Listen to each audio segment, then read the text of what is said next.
Hello students, hope everyone is doing well. In today's session, we are going to see a chapter from geometry or mathematics 2. We are going to start with our chapter number 3, that is circle. In today's session, we are going to get introduced to the various concepts of the circle newly.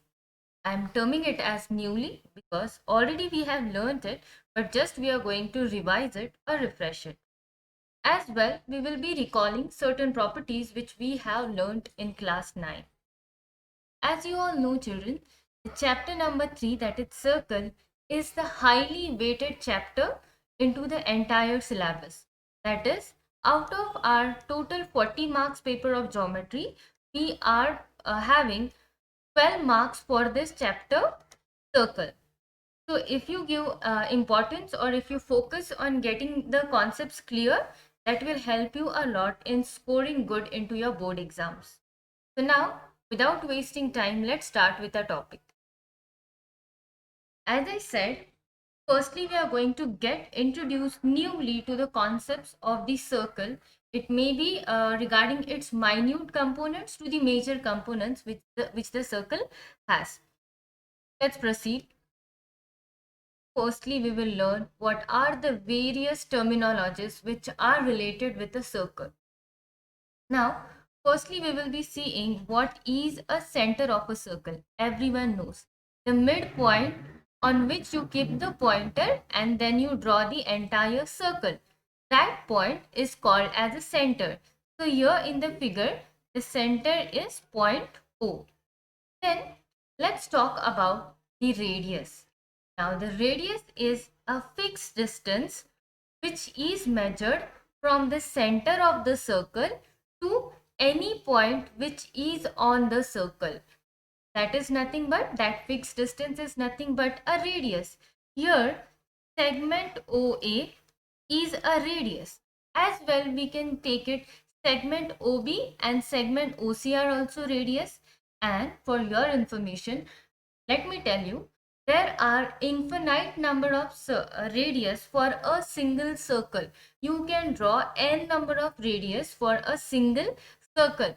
Why? Because its definition itself specifies that a line segment which is drawn from the center to any point on the circle, that is nothing but a radius. So you can take infinite points or along the perimeter of the circle or circumference of the circle, and that many radius can be generated. So there are infinite number of radius for a particular circle. Then let's talk about a diameter. Here diameter is segment BC can be termed as a diameter. Okay, and if you observe it carefully, diameter is exactly double of the radius. That is, I can say diameter is twice the radius. Then how to define a diameter? Diameter is a segment which passes through the center of the circle and joins two points which are present on the circle. Now see, if you are taking any 2 points here and here, and you are drawing a line which is joining these 2 points, I will take it as MN, and while joining the points MN, the line compulsorily it has to pass through the center. Then what you can comment about segment MN? That it is a diameter. And what else did we saw regarding the diameter? It is double the radius. That is, if you want to find the measure of diameter, just you have to take twice the value of radius. Then let's talk about the chord. Now what is the chord? Chord is a segment which joins two points on the circle. Again, so here I can say segment AB is a chord. Why? Why it is a chord? Why? Because it is joining 2 points on the circle. That is nothing but a chord. Now, let's recall one more property. Just now we saw a definition of diameter. What is a diameter? Diameter is a segment which joins 2 points on the circle, and while joining these 2 points, it is passing through the center. But again, see, as like chord, it is also joining 2 points on the circle. So diameter is also a kind of chord. And one more property what we can learn regarding diameter is the longest chord of the circle. Why? Because just it is also a chord as it is joining 2 points on the circle, and as it is passing through the center, it will be the largest chord as compared to the other chords. Then let's move towards the another new concept, that is a secant. Now regarding chord, diameter, radius, we were terming them as segment.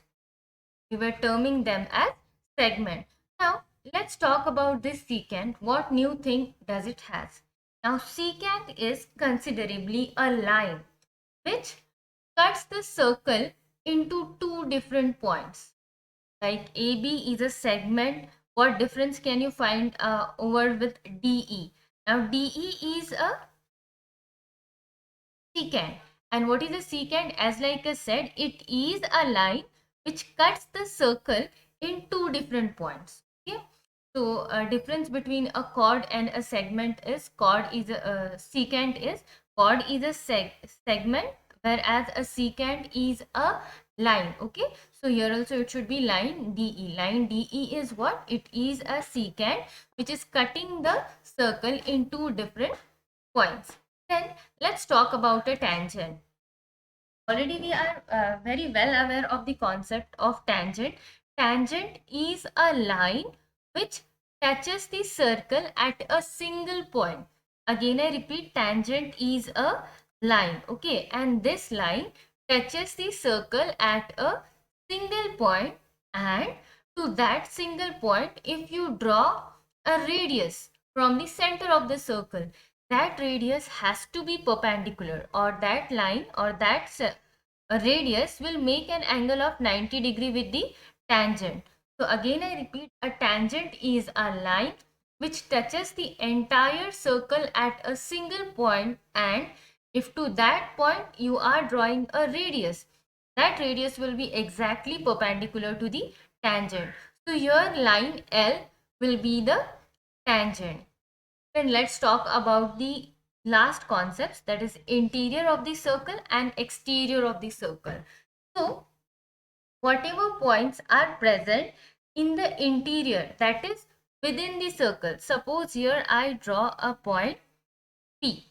Okay, so thus P is lying within the circle. So point P will be termed as to be lying in the interior, and that only if I draw a point Q which is present outside the circle. So that will be termed as the point in the exterior. So the points which are present within the circle are termed as interior points, and the points which are present outside the circle are termed as the exterior points. I hope children now everyone is clear with the basic terminologies which are related with the circle. Then these are the properties or the terminologies which we are going to use throughout the chapter. So everyone should be well aware with it. Now after getting the terminologies well, we are going to move ahead towards the various forms of circle, or you can simply say it as various types of circle, what type of circles we can encounter throughout the chapter. Let's see them one by one. The very first type of circle is congruent circles. Up to now, we have heard of a congruent segment, a congruent angle, congruent triangles. Now, here we have come across congruent circles. Congruent circles are the circles which have the same value of radius. That is, the measurement of their radius is exactly same. Suppose here I have two circles with center O and P, and both of them are having a radius having value 9 centimeter. So you can simply term that the circle with center O and P are congruent circles. So in short, the circles which possess same value of radius are called as the congruent circles. Then let's move towards the concentric circles. This is the second category which we can encounter. So these are the concentric circles. So what are the concentric circles? The circles which have the same center but different radius. Okay. So if we talk about the center for both of them, it's same, but the values of their radius is different. So there can be n number of circles which can be concentric. So like what has to be remembered here, the center is same but the value of radius is different. Okay, then let's move towards the third type of circles. Now the third type of circles are the intersecting circles. Now what are intersecting circles? Simply they will be meeting each other in two or more points. Okay, so that is nothing but intersecting circles, as like you're able to see in the figure how they are meeting or overlapping each other. So these are nothing but intersecting circles. Let me revise it once again. Congruent circles are the circles with the same value of radius. Concentric circles are the circles with same center and different values of radius, whereas intersecting circles are the circles which meet each other in two or more points. This is nothing but the various forms of circles which we have seen. Now, as I said, we are going to recall certain properties which we have learned in the earlier classes related to the circle. So the first property which we need to recall is a perpendicular drawn from the center of a circle on its chord bisects the chord. Now, already we have seen what is a center, then we have seen what is a chord. Okay, so here in the figure, if we see, point C is the center of the circle, then DE will be the chord of the circle. As per the definition, what is a chord? Chord is a segment which joins two different points on the circle, and here we are able to see how a segment DE is formed. So DE, like point C is the center, then we have chord DE. Okay, now what next we have done? We have drawn a perpendicular CF from the center to the chord DE. Now, what is the property which we have learned in class 9? That this perpendicular CF will bisect this chord into two equal parts. That is, suppose the entire length of segment DE or chord DE was 8. It is suppose 8 centimeter. So this point P will be point F will be its midpoint, and you will get two equal halves of the segment which will be of 4 centimeter each. This is the first property, that is whenever you are drawing a perpendicular from the center to the chord, it is going to bisect the chord. Then let's move to the next property. The next property is the converse of the property number 1. So let's see what it specifies. The segment joining the center of a circle and the midpoint of its chord is perpendicular to the chord. As like I said, it is a converse. What is being given here? That point O is the center and point P is the midpoint of the chord QR. That means what? QP and PR are of the same length. So it means what? In short, you are joining the center of the circle and midpoint of the chord. So if you draw a line joining this two, that line has to be perpendicular to the chord. Okay, so this is the converse, or simply you can term it as a second property which we have learned. So let's go to the third property. In the third property, it is a combination of the main statement and the converse. Let's see. The chords which are equidistant from the center are equal in length. Okay. So like in the figure, we are able to see two chords. There, that is the chord AD and chord AC. These are the two chords. Now, what has been mentioned, that they are at the same distance from the center. Here point M is the center. So this is the distance from the center. This is same.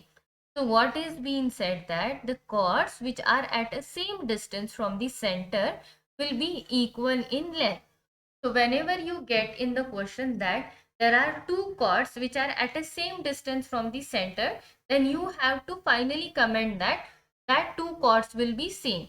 So here what are the chords? It is segment AD and segment AC. Okay, so as these two are at a same distance from center, these two will be congruent.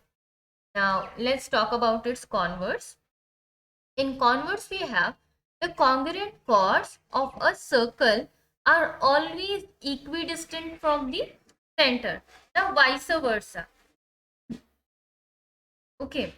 So what has been said that there are two congruent chords. Now they have given that we have two congruent chords. Okay, and these two congruent chords, if they are congruent, then they will be at a same distance from the center. Okay, so this is converse. These are the three properties which are going to help us to solve the practice set 3.1.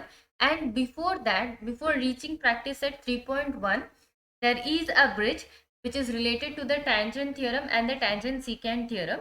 So firstly we have to learn that, and these three properties play a crucial role in understanding those two theorems.